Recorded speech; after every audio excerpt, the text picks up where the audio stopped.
So now we are gonna replace the brake fluids for the Xpulse 200. Start off with removing the reservoir cap like this, and then you can just remove the cap with the bladder rubber right here. As you could see, the brake fluid and the cap is like pretty much caught up with all the dirt and the gunk.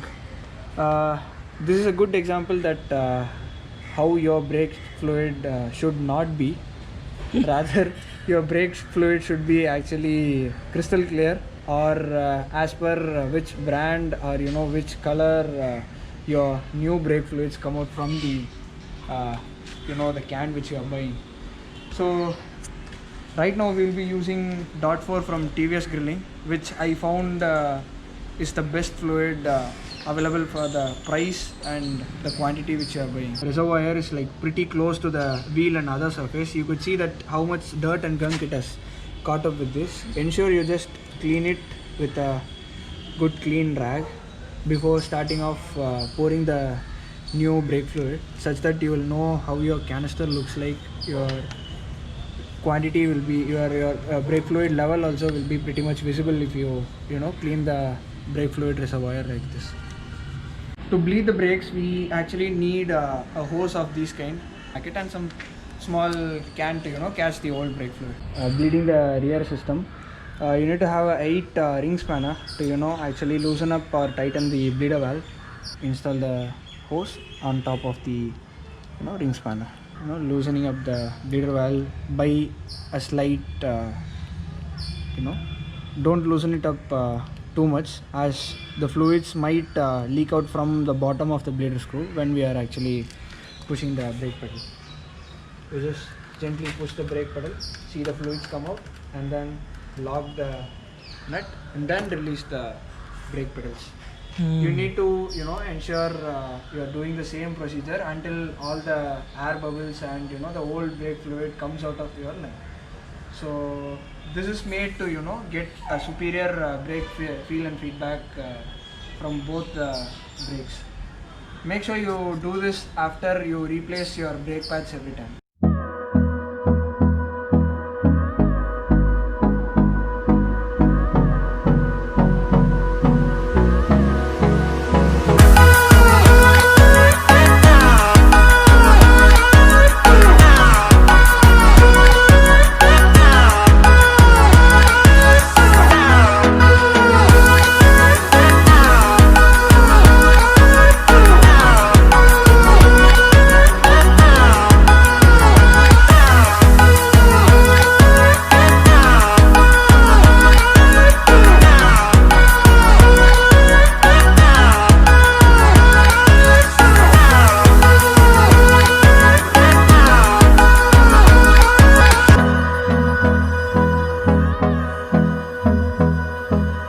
Bled the complete system, and you could see that the brake fluid is actually pretty clean.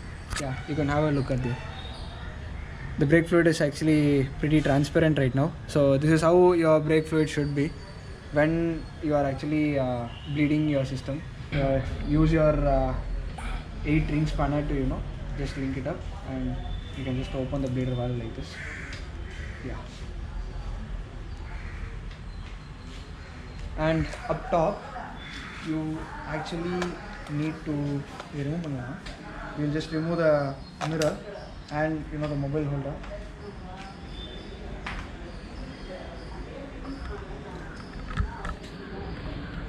And up top you need to have an eye on how much brake fluid you are actually having inside when you are bleeding the system.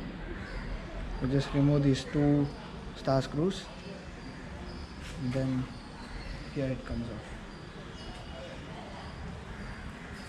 As you can see that the brake fluid is actually in golden color. Yeah, it's in it golden needs to color. Be in white, Yeah. transparent, right? And another thing you can notice is that your this diaphragm actually says that how good your brake fluid is. As you could see that there is some lot of dust. Yeah, dust and some sort of a gunk, greasy thing going on there.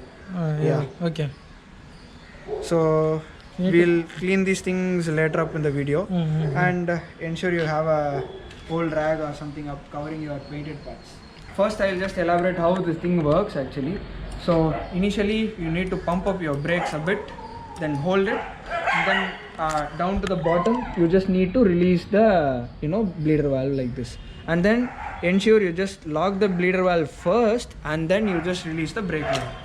If you are failing to do the locking procedure first and then releasing the brake levers, you are actually pushing in air from your bleeder valve to your system. So this will again make your work complex, so that ensure every time you just lock your bleeder valve and then release your levers. So just tell by one. First up. First up, we'll just pump the brakes a bit, Okay. maybe 3 or 4 times, and then hold it up. Okay. Yeah. Then we'll go to the bottom. Okay, next just step. loosen the bleeder valve. Loosen next step. such that your brake fluid just comes out, and then lock your bleeder valves. Then up top, we'll just release the brake levers. Okay. Yeah. The same procedure needs to be done.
We could see that the master fluid cylinder reservoir is like pretty clear.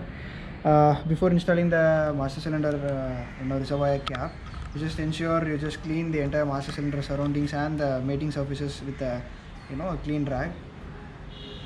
And then we can proceed with installing the master cylinder cap by just.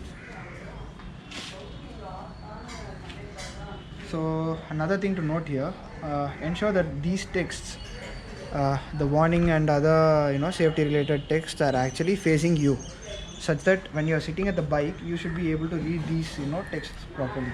So this is actually the installation method.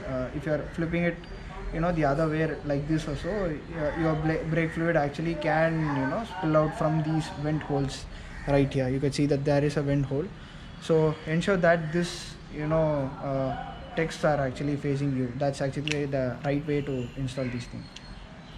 So first up we'll install the the barrier, and then followed up by the cap. We'll just hand tighten these 2 screws right now by hand, then we can actually use a proper screwdriver to tighten it up.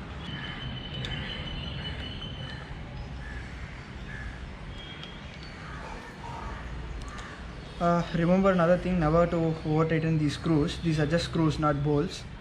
So such that when you are opening it for the next time, it won't be that hard, or you won't just strip the thread of these screws. Another thing, you just wipe off the excess fluid which is like oozing out from the master cylinder before proceeding on to the next part.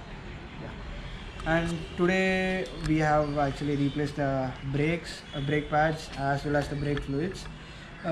Let's actually take the bike for a spin to actually see how it performs.